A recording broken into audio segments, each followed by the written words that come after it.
Well, good afternoon, everyone. I wanted to take this opportunity to introduce you to two of our newly elected leaders. Senator John Thune will take over the Policy Committee, elected without opposition, and Senator Lisa Murkowski is taking over the Vice Chair of the Conference position, also without opposition. We're pleased to welcome them to the team. In a sense, they were already there. As you know, Senator Thune was Vice Chair, and Senator Murkowski was by my appointment at the leadership table.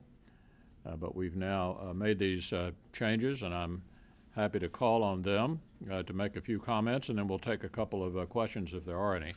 John, why don't you lead off? Okay, thanks.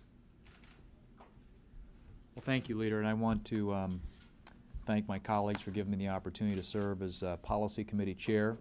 I'm very much looking forward to continue working with our leadership team, with Leader McConnell and the other members of our leadership as we shape an agenda that I think will move America forward and that will serve as a counter to some of the agenda items that we think are going to be detrimental to America's future that are currently being proposed by the President and the Democrats in the Congress.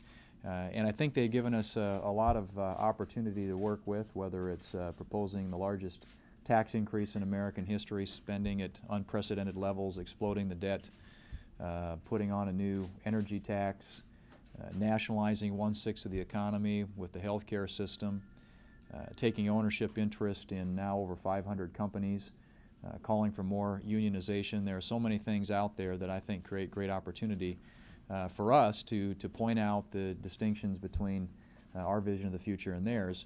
And I look forward to not just challenging the Democrats on the things that we think that they're doing that are wrong, but also advocating a forward-looking, positive agenda for America's future that will help address the challenges and the problems that the American people are facing. So I'm looking forward to working with the team. I want to congratulate Senator Murkowski for joining this leadership team as well. And I think we're going to have a fun time. We've got great chemistry with the leadership and with all our colleagues right now. I think a great deal of unity in terms of the things that we're trying to accomplish here in the United States Senate. So thanks, Mitch. Thanks, John. Lisa? Thank you, Leader McConnell. Thank you to my colleagues for this opportunity to serve in a capacity on leadership. As has been mentioned, I have been sitting at the leadership table during this Congress, but there's a difference between being there and offering your input, your insight, and that of actually representing other members of the conference while sitting at the leadership table. As Senator Thune has mentioned, there is so much in front of us in terms of opportunities and in terms of challenges, whether it's health care or energy or immigration.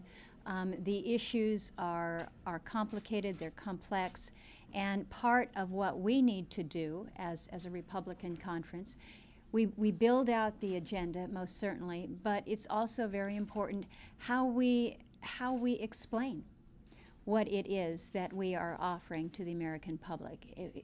It's not just an issue of pushing back, for instance, on a health care plan that doesn't deliver what the President is seeking in terms of reducing cost or increasing access or making sure that there is continued choice in your provider. We need to, as Republicans, be able to voice, be able to express what our solutions, what our plans, what our proposals are, and how they truly fit in with the agenda, whether it is from Alaska to Maine or parts in between. So being a member of the leadership team, being able to help in that capacity as we build our coalitions, as we advance a message that I think resonates with Americans. This would be a challenge, and I'm looking forward to the opportunity to serve with my colleagues. Thank you. Thanks, Lisa. Any questions of any of us? Yeah.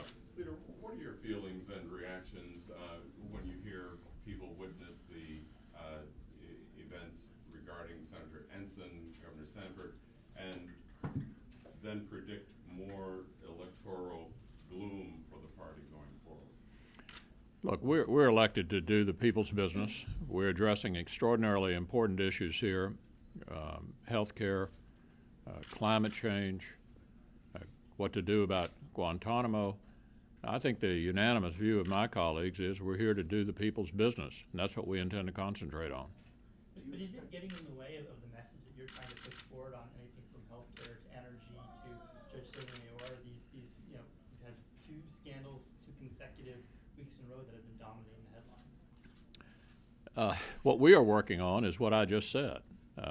We were sent here to do the people's business. We don't intend to be distracted by any other issues that may be out there. And obviously the most important issue we're dealing with is what to do about the finest healthcare system in the world, which we already have, which definitely needs some fixing. And I think I can safely speak for all Republicans that we don't believe the status quo is adequate, but we do intend to oppose things like a government-run plan, things like most of my members are not in favor of the so-called pay or play proposal. We're going to grapple with health care and hopefully at the end of the day have a better health care system for America.